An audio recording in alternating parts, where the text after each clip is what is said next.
Segundo Reis, capítulo 12.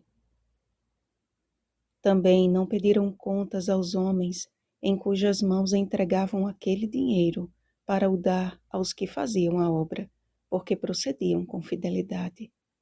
Versículo 15. A missão de Joás não teve início em seus 7 anos de idade, mas nos anos dos quais passou aprendendo aos pés do sacerdote na casa do Senhor. Joiada foi para ele a figura de um pai e de um amigo fiel. Sua conduta foi pautada nos conselhos do sábio sacerdote. Ao ver o precário estado de conservação do templo, Joás ordenou que o lugar que lhe foi o primeiro lar fosse reformado. A casa de Deus representava o desejo do Senhor em habitar no meio do seu povo. Não há paredes que o contenham, mas ele escolheu o templo como um lugar que representava a sua presença e como uma escola da verdadeira educação. Joás aprendeu aos pés de Joiada, porque antes Joiada aprendeu aos pés do Senhor. A Bíblia afirma que nós somos casa espiritual, 1 Pedro capítulo 2, versículo 5, edificada sobre a rocha, que é Cristo e sua palavra, Mateus capítulo 7, versículo 24. O firme fundamento da igreja não é a sua estrutura, nem tampouco os seus tesouros, pois estas coisas são perecíveis. O fundamento, o alicerce da igreja é a pessoa de Cristo Jesus. Portanto, se a nossa vida estiver edificada em Jesus, em obediência à sua palavra, Ele mesmo reparará os estragos que o pecado tem nos causado e nos conservará como povo de propriedade exclusiva de Deus. 1 Pedro capítulo 2, versículo 9. Sobre a importância de reavivamento e reforma no meio do povo de Deus, Ellen White escreveu: precisa haver um reavivamento e uma reforma sob a ministração do Espírito Santo. Reavivamento e reforma são duas coisas diversas. Reavivamento significa renovação da vida espiritual, um avivamento das faculdades da mente e do coração, uma ressurreição da morte espiritual. Reforma significa uma reorganização, uma mudança nas ideias e teorias, hábitos e práticas. A reforma não trará o bom fruto da justiça, a menos que seja ligada com o reavivamento do Espírito.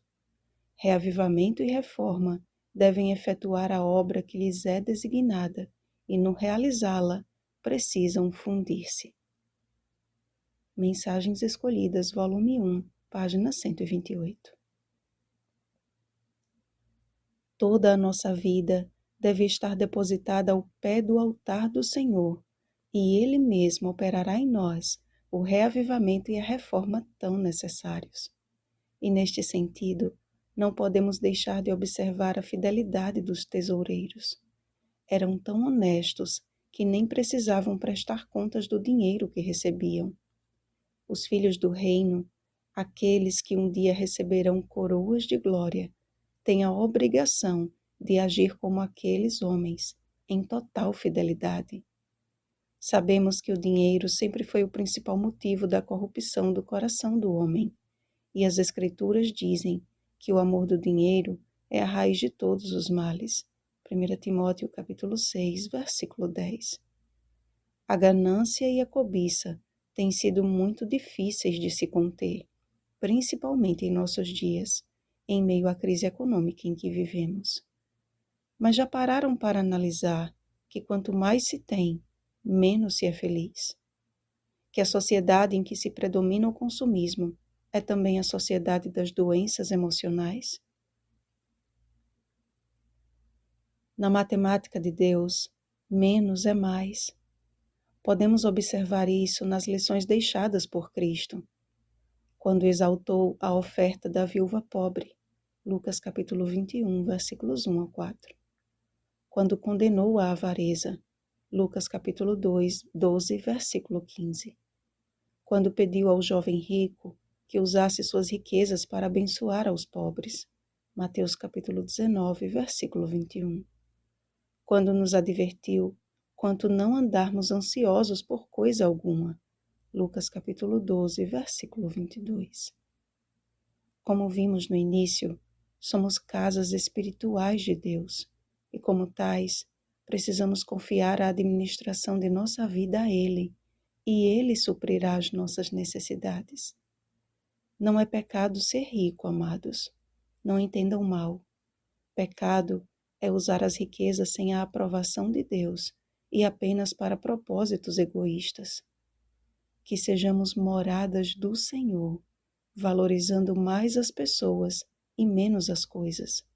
Eis a genuína reforma que repara os estragos de nosso enganoso coração.